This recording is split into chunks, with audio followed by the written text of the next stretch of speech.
Всем привет! Добро пожаловать на канал Рациональные инвестиции. Меня зовут Артур. На данном канале я рассматриваю рациональное инвестирование в компании на долгосрочную перспективу. Спасибо за просмотр моего канала, поддержку и комментарии, которые вы оставляете, мне очень приятно. В сегодняшнем ролике я разберу компанию сектора промышленности, отрасль комплексная перевозка и логистика, компания FedEx.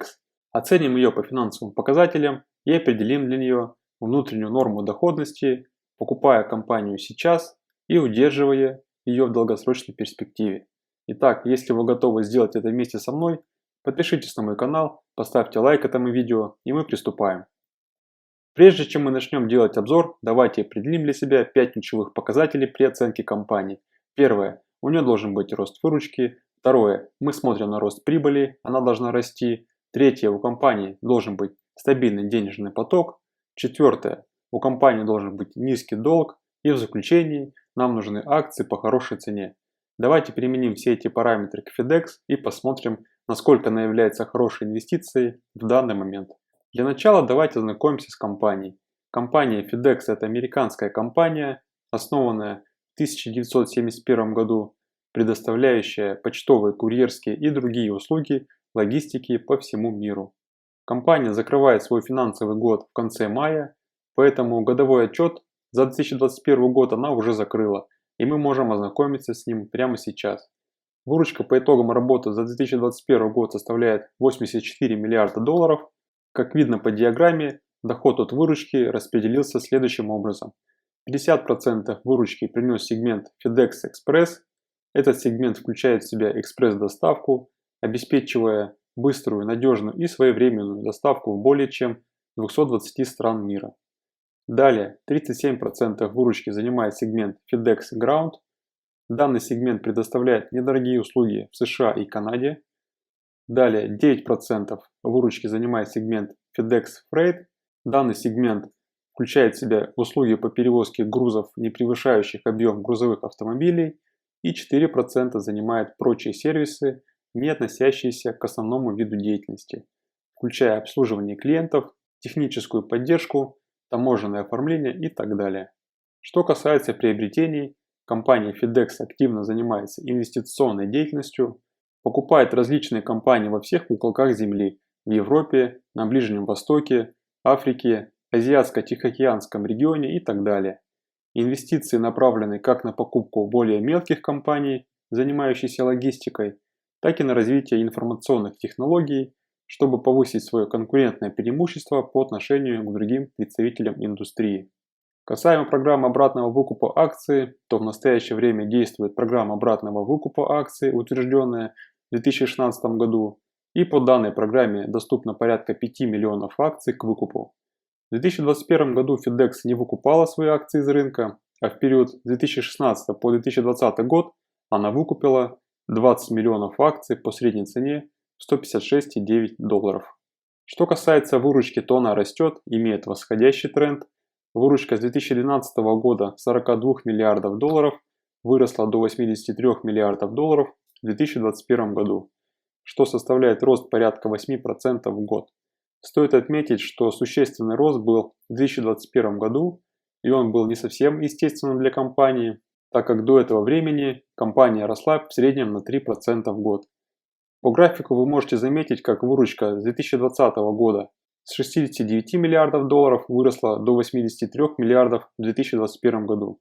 Данный рост был обусловлен появлением коронавирусной инфекции, закрытием границ и тем, что компания повысила расценки на свои услуги. Соответственно, увеличилась ее выручка. И в своем прогнозе я закладываю средний рост в 3%, как это было раньше, так как никто не может гарантировать нам, что такими темпами компания будет развиваться дальше. Ведь она не может с каждым годом повышать стоимость своих услуг, поэтому мы должны опираться на более достижимые цели и консервативную стратегию инвестирования. Чистая прибыль также растет, в среднем практически на 11% в год. Чистая прибыль растет быстрее выручки, что является безусловно положительным фактором. Свободный денежный поток исторически растет, но иногда он находится в отрицательной зоне. Это говорит нам о том, что у компании капитальные затраты превышали денежный поток от операционной прибыли. Так как компания вынуждена каждый год направлять свои денежные средства на капитальные затраты, покупку новых самолетов, замену устаревшего оборудования и так далее. Количество акций, находящихся в свободном обращении, снижается, то есть компания выкупает свои акции из рынка в среднем на 2% в год, что является безусловно положительным фактором, и в этом отношении все в порядке. Чистая маржинальность подрастает, в настоящее время она равна 6%. Это невысокий показатель, но в планах у компании увеличить маржинальность до 10%, также увеличение прибыли на акцию на 10-15% в год. Рентабельность активов равна 7%. Этот показатель характеризует прибыль, получаемую компанию с каждого доллара, потраченного на формирование активов, то есть насколько эффективно используются активы компании для генерации ее финансовых потоков, то есть прибыли и выручки. Рентабельность инвестиций исторически держится на одном уровне и составляет 10%. Этот показатель говорит нам об уровне доходности и отдаче инвестиций на вложенный капитал. Рентабельность собственного капитала возрастает, он равен 20% и находится на достаточно высоком уровне. Этот показатель нам говорит о том, как в компании работают средства акционеров. Для сравнения, средний показатель ROE по рынку равен примерно 12%. Что касается дивидендной доходности, то компания в 2019 году не увеличивала дивиденды на протяжении 2 лет, то есть она их не совсем срезала, а оставила на одном уровне с 2018 годом. А в 2021 году она вновь начала повышать дивиденды. В настоящее время дивидендная доходность составляет 1,3%. Среднегодовой рост дивидендных выплат за последние 5 лет составляет практически 16% в год.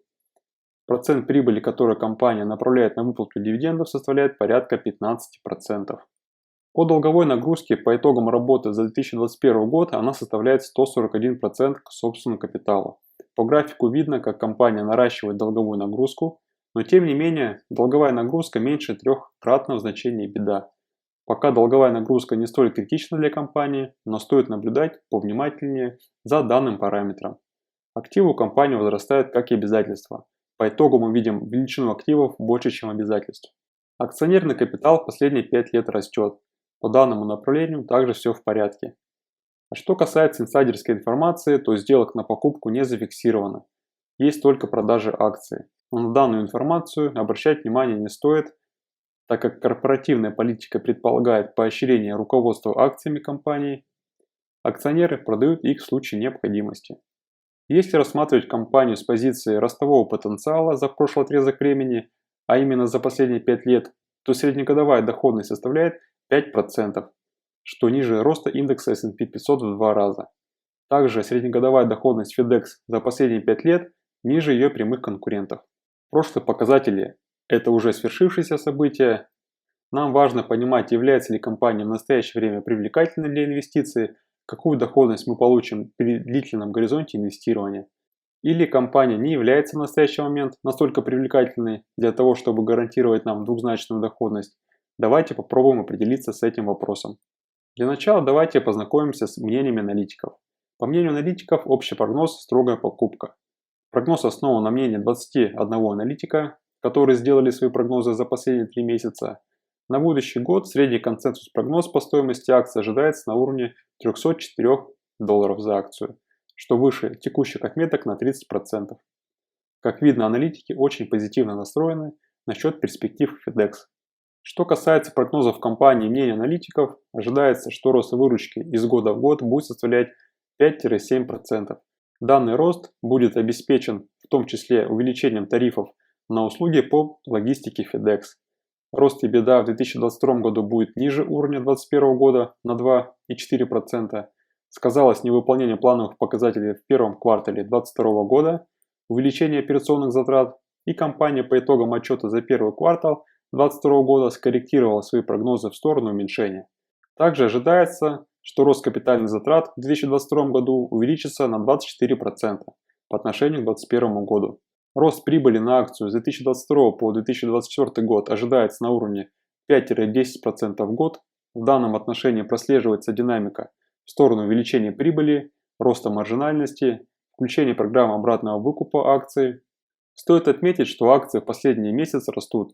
Возможно, компания начинает реализовывать данную программу. Отрасль логистики сейчас находится в стадии восстановления, и конкуренты FedEx в последнее время растут быстрее.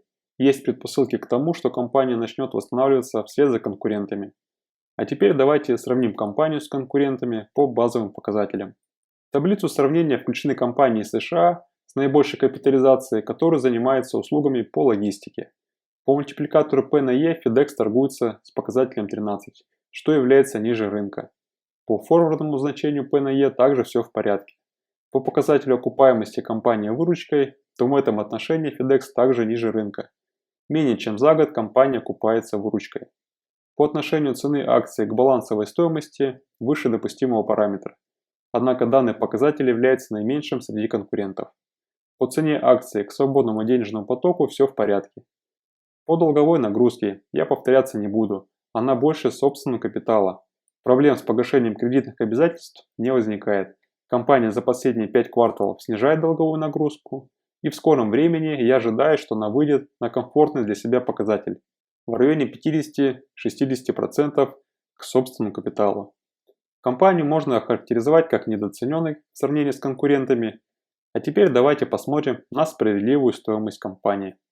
Исходя из достигнутых показателей по выручке и прибыли, а также прогнозов компании на будущий период, я сделал расчет по справедливой стоимости акций на последующие 10 лет методом дисконтированного денежного потока и на основе показателя стоимости компании EV к EBITDA.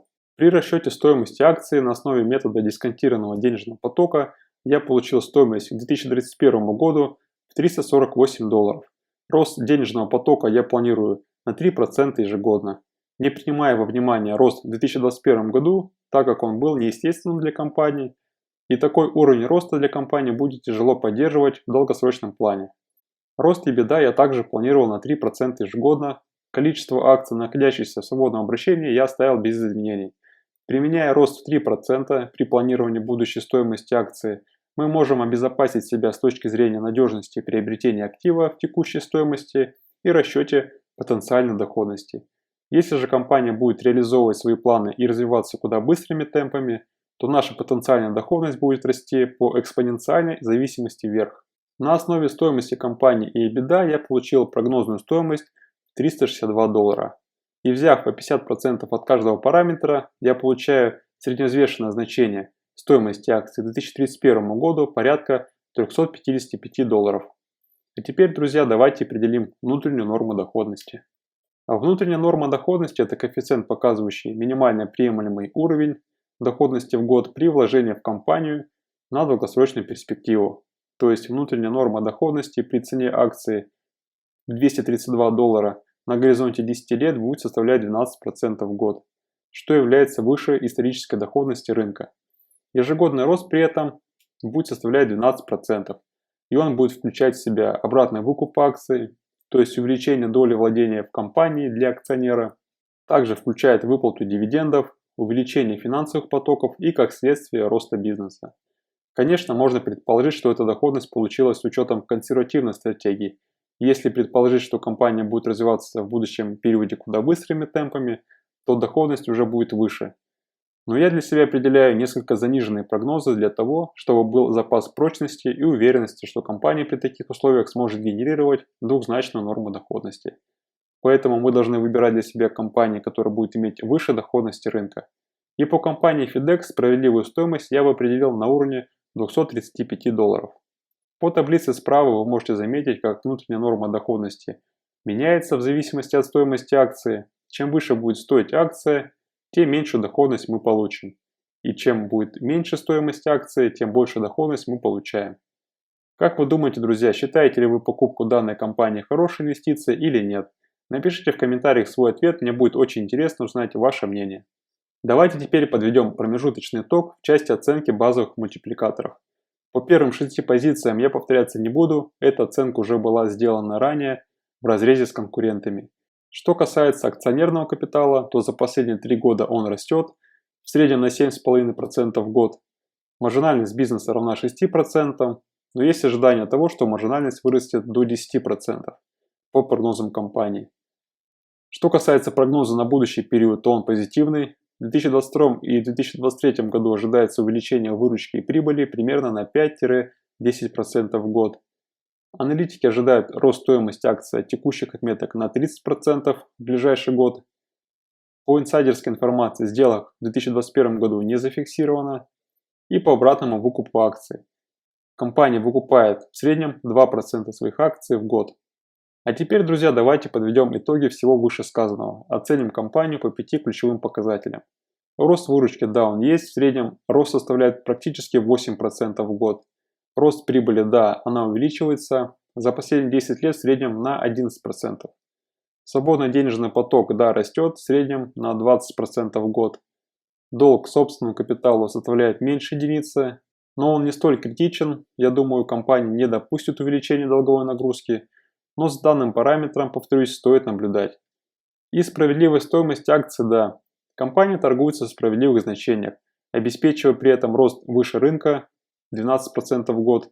С компанией все в порядке, компания растет, развивается, имеет позитивный прогноз и находится в настоящий момент в недооценке. Я определяю справедливую стоимость компании, основываясь на денежном потоке и стоимости компании как бизнеса, который генерирует прибыль. И таким методом можно предположить потенциальную доходность инвестиций и справедливую стоимость компании. Итак, друзья, если вам было полезно это видео, ставьте лайк, пишите комментарии, держите ли вы ее в своем портфеле. Также напишите разбор, какой компании вы хотели бы видеть в моих следующих обзорах. А также не забывайте подписаться на мой канал, если вам понравилось это видео. Мне будет очень приятно. Всем удачи, не забывайте о диверсификации своего портфеля, а мы продолжаем искать недооцененные компании. Всем пока!